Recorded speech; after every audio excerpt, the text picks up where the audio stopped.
स्वर्ग और नरक की कहानी। एक बुजुर्ग औरत मर गई। यमराज लेने आए और औरत ने यमराज से पूछा, आप मुझे स्वर्ग ले जाएंगे या नरक? यमराज बोले, दोनों में से कहीं नहीं। तुमने इस जन्म में बहुत ही अच्छे कर्म किए हैं, इसलिए मैं तुम्हें सीधे प्रभु के धाम ले जा रहा हूँ। बुजुर्ग औरत खुश हो गई और बोली, धन्यवाद यमराज जी, पर मेरी आपसे एक विनती है।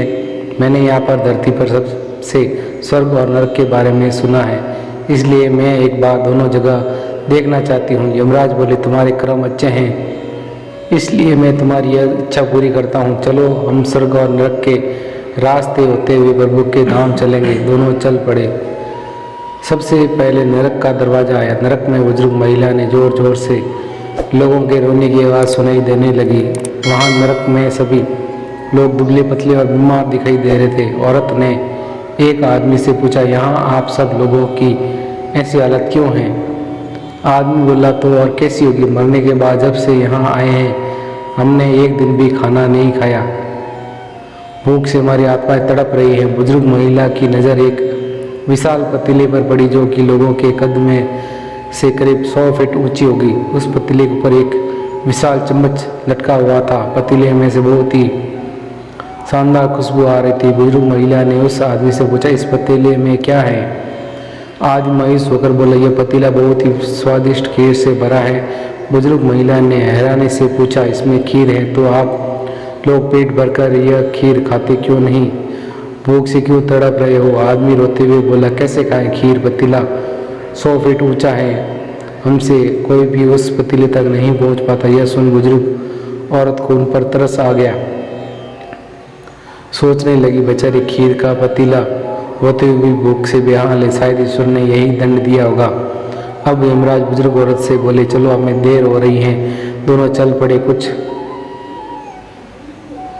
दूर चलने पर स्वर्ग का दरवाजा आया। वहाँ बुजुर्ग महिला को सबके हंसने और खिलखिलाने की आवाज़ सुनाई दी। सब लोग बहुत खुश दिखाई दे रहे थे। उनको खुश देखकर बुजुर्ग महिला भी खुश हो गई। पर वहाँ स्वर्ग में बहुत बुजुर्ग महिला की नज़र वैसे ही 100 फीट ऊंचे पतीले पर पड़ी, जैसा कि नरक में था। उसके ऊपर भी वैसा ही चम्मच रखा हुआ था। बुजुर्ग महिला ने वहाँ लोगों से पूछा, इस पतीले में क्या है? स्वर्ग के लोग बोले, इसमें बहुत ही स्वादिष्ट खीर है। बुजुर्ग महिला हैरान हो गई और उसने बोला, पर यह पतीला तो 100 फीट ऊंचा है, आप लोग इस तक पहुँच ही नहीं पाते होंगे। हिसाब से तो आप लोगों को खाना मिलता ही नहीं होगा, पर मुझे तो आप सब बहुत खुश लग रहे हैं, ऐसा कैसे? इनमें से एक व्यक्ति बोला, हम सब लोग इस पतीले में से पेट भरकर खीर खाते हैं। महिला बोली, कैसे? पतीला तो बहुत ऊंचा है। व्यक्ति बोला, तो क्या हो गया? पतीला ऊंचा है तो यहाँ पर कितने सारे पेड़ हैं, हमने इन पेड़ों की लकड़ी को काटा और एक विशाल सीढ़ी तैयार की। उस सीढ़ी के सहारे हम पतीले पर पहुँच जाते हैं और सब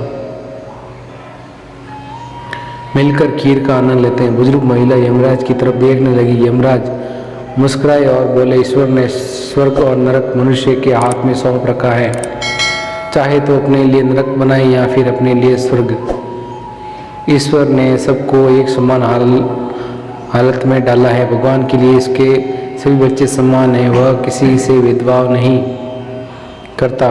वहाँ नरक में भी पेड़ पौधे थे, पर वहाँ लोग खुद ही आलसी, उन्हें हाथ में खाना चाहिए, वह कर्म नहीं करना चाहते, कोई मेहनत नहीं करना चाहता, इसीलिए खुद भूख से बेहाल है। क्योंकि यही तो ईश्वर की बनाई इस दुनिया का नियम है, जो कर्म करेगा, मेहनत करेगा, उसी को कामयाबी मिलेगी। स्वर्ग के सपने छोड़ दो, नरक का डर छोड़ दो, बस आपकी वजह से किसी का दिल ना दुखे, इतना सोचो, और बाकी सब कुछ कुदरत पर छोड़ दो।